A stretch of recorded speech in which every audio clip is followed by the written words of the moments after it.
Good morning and welcome students. आज हम बात करने वाले हैं इंटरवल्स की और उसके बाद हम बात करेंगे यूनिवर्सल सेट्स और फिर एक्सरसाइज 1.3 के जो क्वेश्चंस हैं उस पर हम बात करेंगे। ठीक है, तो एक्सरसाइज 1.3 में जो क्वेश्चंस है वो हमारे पावर सेट्स या सबसेट्स या कह लीजिए कि यूनिवर्सल सेट्स या जो हम पढ़ने जा रहे हैं इंटरवल्स पे से रिलेटेड है। ठीक है, तो आज हम बात करने वाले हैं इंटरवल्स की कि इंटरवल्स क्या चीज़ होती है। आपने सुना भी होगा पहले भी और शायद ये पहली बार देखने जा रहे हैं कि इंटरवल्स क्या होता है। तो जो टॉपिक है कि टॉपिक ये है कि intervals as a subsets of R. ठीक है,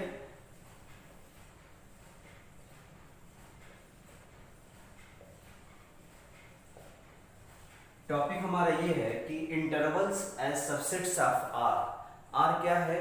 रियल नंबर्स होता है। ठीक है, तो जो हमारा इंटरवल होता है वो रियल नंबर्स का सबसेट है, यानी कि जो रियल सेट हमारा है ये सभी जो भी इंटरवल्स होगा उसका सबसेट होगा। ठीक है, बल्कि सभी नंबर्स देखा जाए, चाहे नेचुरल हो, चाहे होल नंबर हो, चाहे प्राइम हो, चाहे इंटीजर्स हो, इरेशनल हो, वो सभी क्या होता है?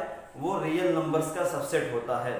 ठीक है, तो यहाँ पर जो है अभी हम बात करने वाले हैं कि interval as a subset of R. लेकिन उससे पहले एक चीज समझना ये है कि what is interval and how many types of interval. ठीक है, कितने टाइप का इंटरवल होता है, इंटरवल क्या चीज होती है।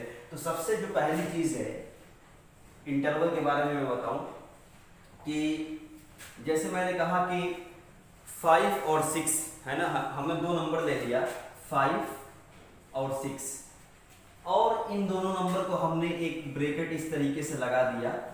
ठीक है, इस तरीके से एक ब्रैकेट लगा दिया और हमने कहा कि 5 और 6 जो है ये हमने एक इंटरवल बना दिया। अब 5 और 6 के बीच में बहुत सारे रियल नंबर्स होंगे, है ना। आपको पता है कि दो नंबर्स के बीच में इनफाइनाइटली मेनी रियल नंबर्स होते हैं, इनफाइनाइटली मेनी रेशनल नंबर्स भी होते हैं। तो इनके बीच में अगर कोई पूछे कितने नेचुरल नंबर है तो हमारा आंसर होगा 0, क्योंकि इनके बीच में कोई भी नेचुरल नंबर नहीं है, इनके बीच में कोई भी इंटीजर नहीं है। लेकिन जब हम बात करेंगे कि how many real numbers lies between 5 and 6 तो हमारा आंसर होगा इनफाइनाइट, बहुत सारे रियल नंबर हैं। आप चूज भी कर सकते हैं, जैसे मान लो कि 5.0 इस तरीके से पहला रियल नंबर ये हो गया, है ना। रियल नंबर्स क्या होता है? विद डेसिमल विदाउट डेसिमल दोनों तरह का होता है। तो एक ये हो गया। अगला क्या होगा? कुछ इस तरीके, ये और भी आगे जा सकता है क्योंकि नंबर्स क्या होता है? नंबर्स इनफाइनाइट होता है। अगला जो नंबर होगा वो हो सकता है यहाँ पे 2 आ जाए, अगला जो नंबर होगा वो यहाँ पे 3 आ सकता है। इस तरीके से ये धीरे धीरे ये सभी नंबर भरना शुरू हो जाएंगे तो हमारे पास न जाने मिलियन बिलियंस बहुत सारे नंबर्स हमारे पास मिल जाएंगे। तो इसीलिए हम कहते हैं कि 5 और 6 के बीच में इनफाइनाइटली मेनी रियल नंबर्स होते हैं। ठीक है, तो इसी चीज को इंटरवल बोला जाता है कि एक इंटरवल हमने बताया कि 5 और 6 का। इसी तरीके से अगर मैं कहूं कि 6 एंड 9 के बीच का इंटीजर, अब ये इंटरवल हो गया, 6 और 9 एक इंटरवल कहलाएगा। ठीक है, तो बेसिकली इंटरवल की डिफिनेशन क्या है वो मैं बता दूं कि इंटरवल कहता क्या है। सबसे जो पहली चीज है कि अगर मैं कहूं कि let A B belongs to are.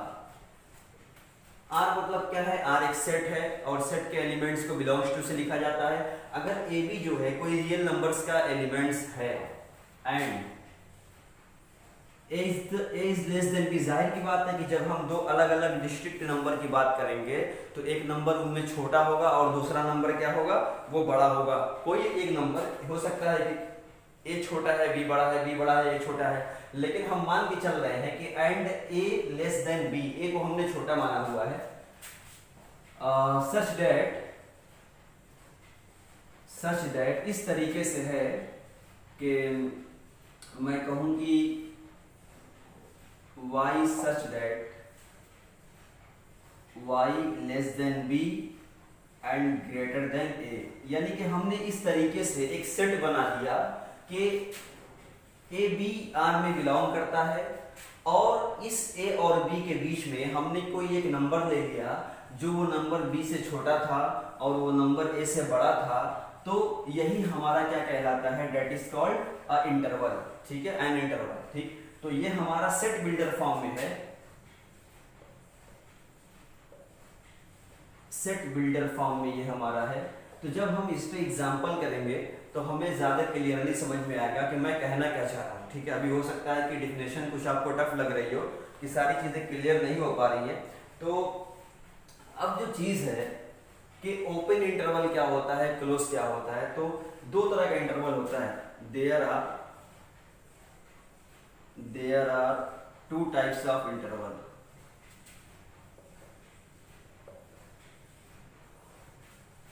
पहला क्या है, ओपन इंटरवल, है ना, और दूसरा क्या है, क्लोज इंटरवल।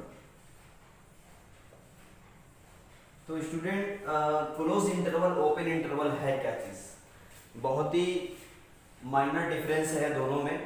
ठीक है, तो सबसे जो पहली चीज है कि ओपन इंटरवल, सबसे जो पहली चीज है कि ये जो नंबर होता है ना, ये एक ये नंबर है, एक ये नंबर है, यानी कि इस नंबर ने बहुत से नंबर्स को बाउंड कर दिया है। हम कहते हैं ना कि फलाना लड़के का जो है मैक्सिमम इतना परसेंट गया, या हमारे क्लास का जो रिजल्ट है मिनिमम इतना परसेंट गया, तो हमने एक बाउंड कर दिया है कि मैक्सिमम इतना गया और मिनिमम इतना गया। तो हमने मैक्सिमम और मिनिमम को बाउंड कर दिया है, और इसी के बीच में सभी स्टूडेंट्स के जो मार्क्स है लाई करता है ना। तो वही चीज है कि ये बीच का नंबर है और ये वेरी करेगा, ये कुछ भी हो सकता है। y कहाँ से आया, y भी रियल नंबर से आएगा। जाहिर की बात है कि दो रियल नंबर के बीच में तो रियली नंबर तो मिलेगा, है ना। तो और वो रियल नंबर नेचुरल भी हो सकता है, रैशनल भी हो सकता है, रेशनल भी हो सकता है, बहुत सारे नंबर्स हो सकते हैं। तो हमने एक बाउंड लगा दिया a और b, इसको बोला जाता है कि बाउंड्री पॉइंट्स, है ना। बाउंड्री पॉइंट्स के नाम से जाना जाता है कि a and b are called boundary points।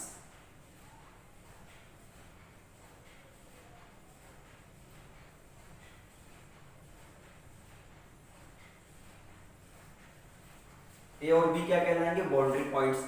अब डिफिनेशन ये कहती है, open interval, an interval is said to be an open interval which contains, ठीक है, which does not contain any boundary points।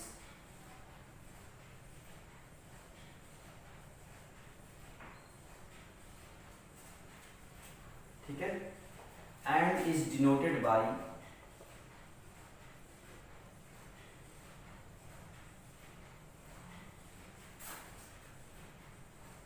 like this। ठीक है, और जो दूसरा है close interval,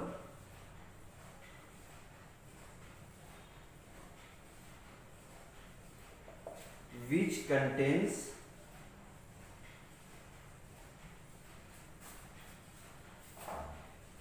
boundary points, which contain boundary points।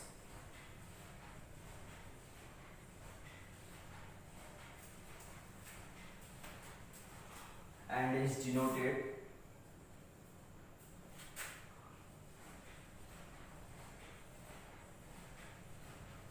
like these symbols। ठीक है, इस तरीके से डिनोट किया जाता है। तो ये भी एक ओपन इंटरवल है। इसका मतलब ये हुआ कि y एक ऐसा नंबर है जो कि a के इक्वल नहीं है, a से बड़ा है और वो नंबर b से छोटा है। तो जिस इंटरवल में बाउंड्री पॉइंट कंटेन नहीं होगा, that interval will be called as open interval.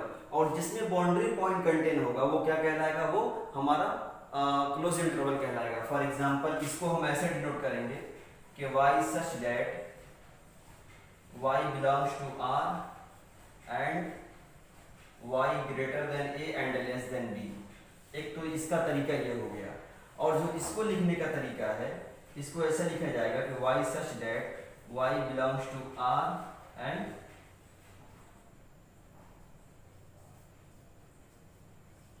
यानी कि इक्वल टू का साइन लगा दिया जाता है ना, इक्वल टू का। अभी मैं एक दो एग्जांपल करूंगा, समझ में आ जाएगा क्लियरली।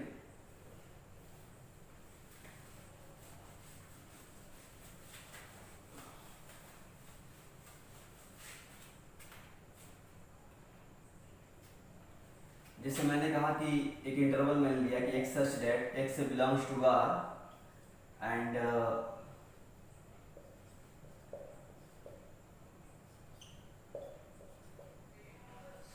ठीक। तो अब ये बताओ कि x एक रियल नंबर है जो 5 के इक्वल या 5 से बड़ा है। देखो यहाँ पे दो बात हो रही है, 5 क्या है, 5 इज द बाउंड्री पॉइंट, 7 क्या है, 7 इज द बाउंड्री पॉइंट। तो x क्या है, x वो रियल नंबर है जो 5 से इक्वल या उससे बड़ा है। तो इसको कंटेन तो कर रहा है ना, क्योंकि ये 5 से बड़ा है या उसके इक्वल है, इसको कंटेन भी कर रहा है। 7 से छोटा या उससे या उसके इक्वल, इसको भी कंटेन कर रहा है, 7 को भी। तो इसको हम क्लोज इंटरवल बोलेंगे और इसका सिंबल ऐसा होता है कि यानी कि 5 और 7।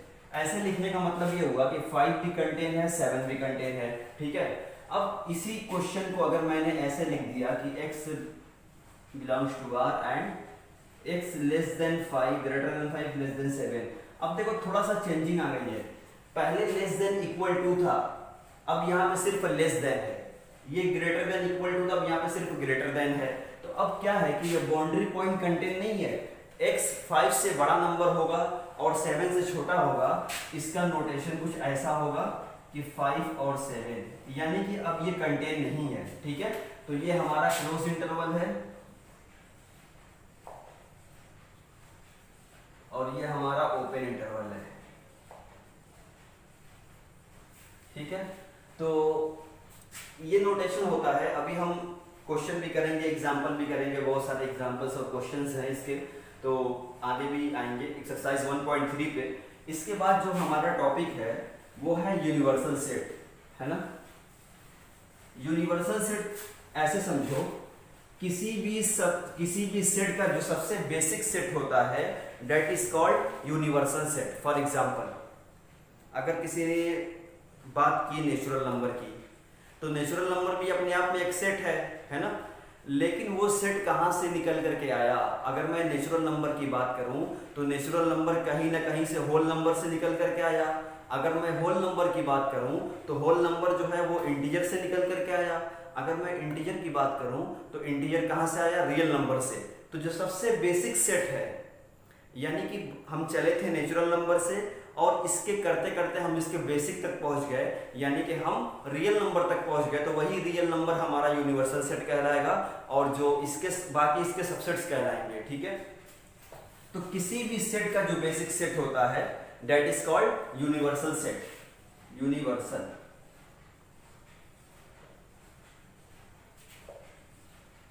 द बेसिक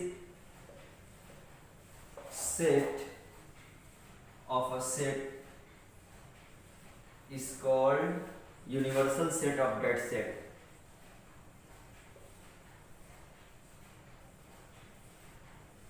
देखो हर सेट का यूनिवर्सल अलग अलग होता है ना। जैसे मैं कहूं कि मोहल्ला है, तो मोहल्ला क्या है? एक कलेक्शन है, सभी मोहल्ले का जो कलेक्शन है वो क्या बनाता है? वो डिस्ट्रिक्ट बनाता है। डिस्ट्रिक्ट का कलेक्शन क्या बनाता है? वो स्टेट्स बनाता है। स्टेट्स का कलेक्शन जो है वो कंट्री बनाता है और कंट्रीज का जो कलेक्शन होता है वो क्या बनाता है? वो हमारा वर्ल्ड बनाता है, ठीक है। तो इस तरीके से सबका जो बेसिक जो चीज है वो अलग अलग है, ये हमेशा चेंज होता है। इसमें कुछ एग्जाम्पल्स भी दिया होगा यूनिवर्सल सेट का।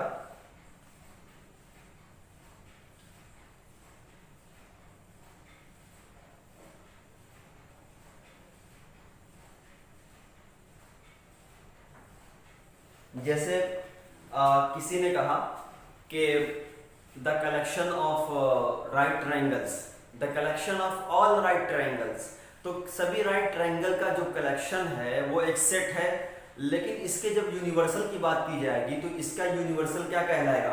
ट्रायंगल बेसिकली 3 तरह का होता है, आपने भी पढ़ा होगा। आइसोसेल्स होता है, राइट होता है ना। और आप कह सकते हैं कि जब इसके बेसिक की जब हम बात करेंगे कहाँ से निकल करके आया था ट्रायंगल, ट्रायंगल इक्विलैटरल भी होता है, कहाँ से निकल के आया था? तो ट्रायंगल बेसिकली जो है, जब हम बात करते हैं ट्रायंगल की कि ट्रायंगल 3 साइड से और 3 एंगल से मिल करके बना होता है, तब हम कहते हैं कि the collection of all triangles in a plane, कि सभी एक प्लेन में, यानी ये प्लेन है, इस प्लेन में सभी ट्रायंगल का कलेक्शन। अब वहां से निकल करके आया इक्विलैटरल, आइसोसेल्स और राइट ट्रायंगल। तो ये सभी क्या है, इन सभी का जो बेसिक सेट है वो हमारा the collection of triangles in a plane. ठीक है, अभी एक दो एग्जांपल और मैं दे रहा हूं। जैसे अभी हमने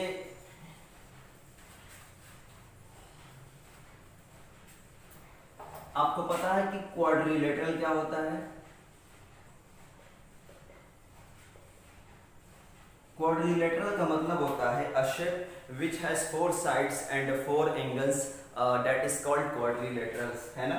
तो क्वाड्रिलेटरल भी बहुत होते हैं, पैरेललोग्राम होता है, रेक्टेंगल होता है, स्क्वायर होता है और ट्रेपेजियम होता है ना। बहुत सारे क्वाड्रिलेटरल्स होते हैं। लेकिन ये बताओ कि अगर मैंने कहा कि द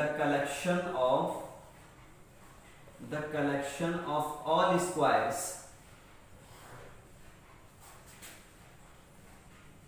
इन अ प्लेन, कि प्लेन में जितने भी स्क्वायर्स हैं उन सभी का कलेक्शन। अब मैंने कहा कि इसका तुम वो बनाओ, इसका तुम यूनिवर्सल सेट बनाओ, तो भाई ये चीज कहां से बन करके आई?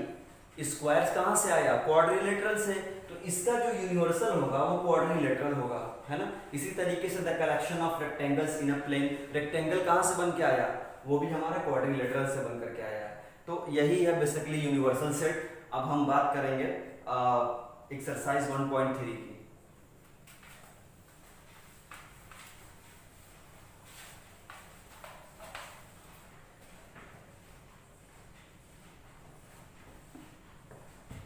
तो पहला जो क्वेश्चन है एक्सरसाइज 1.3 का, कहता है कि make correct statements by filling in the symbols.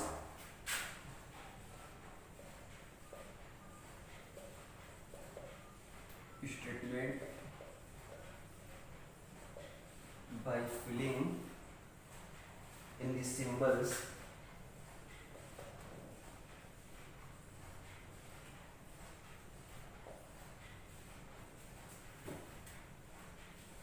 in the blank spaces।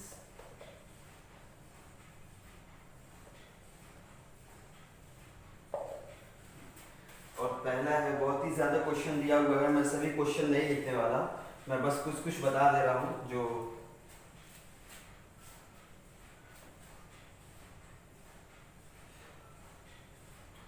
ठीक है। दूसरा है इसका ABC BCD,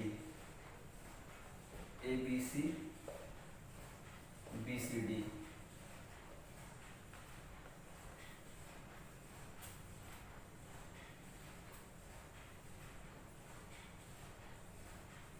फोर्थ कर लो, दूसरा वाला खुद से करना।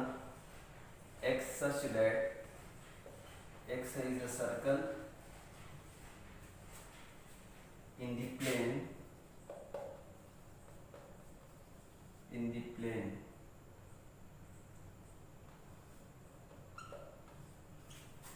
X such that X is a circle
देखो कहता है कि make correct statement by filling in the symbols subset and not a subset in the blank spaces. जो भी हमारे पास ब्लैंक स्पेसेस है हमको इसमें दिखाना है कि क्या ये इसका सबसेट है कि नहीं है। अगर है तो इस वाले सिंबल का यूज करेंगे और अगर नहीं है तो इसका यूज करेंगे। तो मैंने बताया था कि किसी भी सबसेट के लिए जरूरी है कि इस वाले सेट का हर एलिमेंट इसके अंदर होना चाहिए। अगर कोई एक ऐसा एलिमेंट मिल गया जो इसके अंदर है लेकिन इसके अंदर नहीं है, तो ये जो है इसका सबसेट नहीं हो सकता है ना। तो अब ये बताओ कि ए इससे बिलोंग करता है लेकिन ए जो है इसमें है ही नहीं, तो यहीं से क्लियर हो गया कि ये क्या है, ये जो है सबसेट नहीं है। क्यों कि ए बिलोंग करता है यहाँ पे लेकिन ए यहाँ पे है ही नहीं, और सबसेट की डेफिनेशन कहती है कि जो मेंबर यहाँ पर है वो मेंबर यहाँ पर होना जरूरी है, लेकिन जो यहाँ पर है उसका जरूरी नहीं कि वो यहाँ पर हो, यहाँ का हर मेंबर यहाँ होना चाहिए, तभी ये जो है इसका सबसेट होगा। अब ये देखो मैंने बहुत सारे क्वेश्चंस छोड़ दिया है आपके होम असाइनमेंट्स के लिए। हर क्वेश्चन लिखना पॉसिबल नहीं है, आप बुक्स ले सकते हैं, खरीद सकते हैं, और बुक्स जो है अवेलेबल भी है आपके प्ले स्टोर पे, वहाँ से भी आप क्वेश्चन कम से कम क्वेश्चन तो उतार सकते हैं। ठीक है, तो काफ़ी बेनिफिट होगा आपके लिए, बेनिफिशियल भी होगा आपके लिए अगर आपके पास बुक है तो। क्वेश्चन नंबर 4 ये है कि X such that X is a circle in the plane, और फिर ये बताना है कि क्या ये चीज इसका सबसेट है कि नहीं है। X such that X is a circle in the same plane with radius 1 unit. ठीक है, क्वेश्चन हमने सही उतारा है। ठीक, देखो X is a circle in the plane, X जो है वो सर्कल है प्लेन में, तो प्लेन में तो हम कितना ही बड़ा सर्कल ले सकते हैं, किसी भी रेडियस का। हो सकता है कि हम 10 सेंटीमीटर रेडियस का ले ले, हो सकता है कि हम 12 सेंटीमीटर रेडियस का ले ले। तो प्लेन में कोई ये नहीं कह रहा है कि 1 यूनिट का होना चाहिए कि 5 यूनिट का, किसी भी रेडियस का हो सकता है। अब ये कहता है कि अब यहाँ पे कंडीशन लगा दी कि X is the circle in the same plane with radius 1 unit. तो अब ये बताओ, सोचने वाली बात है, इसके अंदर लिमिट लगा के इसको लिमिटेड कर दिया, और ये अनलिमिटेड है, कितने ही बड़ा सबसेट हो सकता, कितने ही बड़ा सर्कल हो सकता है। तो ये बताओ कि एक हमने एक सर्कल बनाया इस तरीके से, एक बहुत बड़ा सर्कल मान लो, और इसके अंदर हमने दूसरा सर्कल बना दिया 1 सेंटीमीटर का, 1 सेंटीमीटर रेडियस का, रेडियस 1 यूनिट, मतलब यूनिट आप कुछ भी ले सकते हो, सेंटीमीटर या मीटर, तो बेहतर ये होता है कि हम सेंटीमीटर की ही यहाँ पे बात करने वाले हैं। तो 1 सेंटीमीटर जो है वो इसके अंदर चला आया, यानी कि ये जो प्लेन है ये वाला, ये क्या है, ये 1 यूनिट वाला है, तो 1 यूनिट वाला कंटेन हो रहा है बड़े वाले सर्कल में, लेकिन यहाँ तो उल्टा दिया हुआ है, यहाँ तो होना ये चाहिए ना, इस तरीके से होना चाहिए कि 1 यूनिट वाला जो सर्कल है वो कंटेन होगा, वो किसके अंदर होगा, वो इसके अंदर होगा, प्लेन वाले के, क्योंकि प्लेन का जो रेडियस है वो किसी भी रेडियस की हो सकती है, तो 1 यूनिट वाली इसके अंदर आ सकती है। तो इसीलिए इस तरह का सिंबल ना दिखा करके हम बोलेंगे कि ये इसका सबसेट नहीं है। अगर ये चीज इधर होती, ये चीज इधर होती, तब हम कहते कि हाँ ये जो है इसका सबसेट है। ठीक, x is an even natural number और x such that x is an integer. आप थोड़ी देर के लिए इसको जो है टेबुलर फॉर्म में लिख लो। x क्या है, एक इवन नेचुरल नंबर है, तो 2 4 6 8 एंड सो ऑन। अब इधर भी लिख लो, इंटीजर है ना, तो इंटीजर क्या होता है, 0 होता है, +-1 होता है, +-2 होता है, +-3 एंड सो ऑन। तो आप ये बताओ कि कौन सा सेट बड़ा है, इसका हर एलिमेंट क्या इसके अंदर है कि नहीं है। बिल्कुल है, 2 है, 2 इसके अंदर है, 4 है, 4 इसके अंदर है, 6 भी इसके अंदर है, तो ये इसका सबसेट होगा। ठीक, बस हमको यही चेक करना था। और इसी तरीके से दूसरे वाले क्वेश्चन में भी वही काम करना है कि examine whether the following statements are true और फॉल्स। ठीक है, कि ये बताना है कि सबसेट है कि नहीं है। ठीक।